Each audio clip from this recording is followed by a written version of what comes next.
आजच्या व्हिडिओमध्ये आपण एक अशा भन्नाट आणि सोशल मीडियावर तुफान गाजत असलेल्या या वेब सिरीज बद्दल बोलणार आहोत, जिने रिलीज होताच थेट OTT प्लॅटफॉर्मवर नंबर 1 स्थान पटकावले.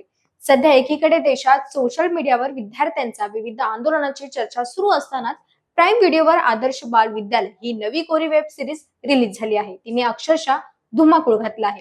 के मनन यांच्या दमदार अभिनयाने नटलेली ही 7 एपिसोडची सिरीज प्रत्येकाने पाहावीच अशी आहे. आजच्या या व्हिडिओमध्ये आपण सविस्तर पाहणार आहोत की ही सिरीज नक्की का पाहावी, याच्या कथेमध्ये असं काय वेगळेपण आहे आणि ही सिरीज आपल्याला काय नेमकी शिकवण देते. नमस्कार, मी मयुरी आणि आपण पाहतात मुंबई आउटलुक. सर्वात आधी प्रश्न पडतो की आदर्श बाल विद्यालय ही सिरीज नक्की का पाहावी.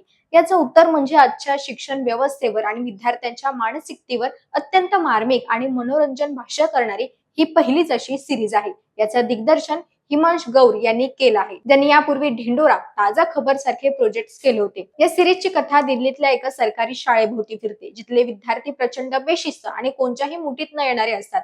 या शाळेत एक हेडमास्टर असतात, ज्यांचं विद्यार्थ्यांसोबत एक भावनिक आणि सुंदर नातं असतं. पण अचानक ट्विस्ट येतो जेव्हा शाळेचे मुख्याध्यापक त्यांना सांगितलं जातं की जर यंदाच्या 10वीचा निकाल चांगला आला तर त्यांना थेट कॅम्ब्रिजला जाण्याची सुवर्ण संधी मिळेल. हीच गोष्ट या सिरीजला एक रंजक आणि वळणदार घेऊन येते, जिथे शिक्षकाची महत्वाकांक्षा आणि विद्यार्थ्यांचे अतरंगी विश्व समोरासमोर येतात. आता प्रश्न असा पडतो की या कथेमध्ये नेमकं वेगळंपण काय आहे.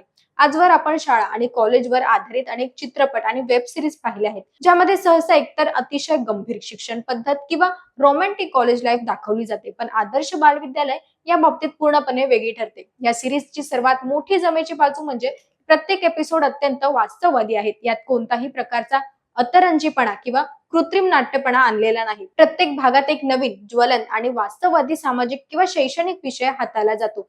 के मनन यांनी नेहमीप्रमाणे आपल्या कसलेल्या अभिनयानं शिक्षकांची भूमिका जिवंत केली. त्यांच्या सोबतच नवीन कुस्तरिया, अर्चना पूनम सिंग आणि प्रसन्न बिष्ट यांसारखे तगड्या कलाकारांच्या भूमिकांनी या कथेला आणखी समृद्ध केलं आहे. प्रेक्षकांनी या सिरीजवर भरभरून प्रेम करत IMDb यालाही 10 पैकी तब्बल 8.3 एवढं दमदार रेटिंग दिलं आहे, जो याच्या लोकप्रियतेची साक्ष देतो. सर्वात महत्वाची गोष्ट म्हणजे ही सिरीज आपल्याला काय शिकवते. आदर्श बाल विद्यालय ही केवळ मनोरंजन पुरती मर्यादित नसून ती प्रेक्षकांना खूप मोठा संदेश देते. आजची शिक्षण व्यवस्था, गुणवत्तेची पोकळ स्पर्धा आणि विद्यार्थ्यांवर लादत गेलेली अभ्यासाचा ताण यावर ही सिरीज अगदी सहजपणे प्रकाश टाकते. बऱ्याचदा शिक्षण आणि विद्यार्थ्यांमधील दुरावा वाढल्यामुळे मुलं बिघडतात, पण जर त्यांच्याशी संवाद साधला, त्यांच्या भावना समजून घेतल्या आणि त्यांना योग्य दिशा दाखवली तर कोणतीही बेशिस्त मानली जाणारी मुलं उत्तम आणि सुसंस्कृत नागरिक बनू शकतात. हे ही सिरीज अतिशय सुंदर आणि संदेशद्वारे सांगते. शिक्षकांचे विद्यार्थी प्रती असणारे कर्तव्य आणि विद्यार्थ्यांच्या शिक्षकांवरील